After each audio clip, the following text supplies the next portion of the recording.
This is a plankton.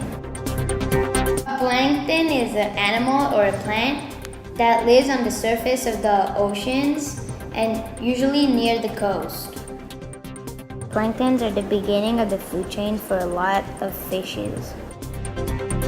Because plankton are weak, they use the current to move in the oceans. Here what you see is where the planktons are, and we can see that they're on the surface. Planktons need the sunlight to live. Scientists have discovered that there are about 5,000 different types of plankton. The main animal that eats plankton is the whale.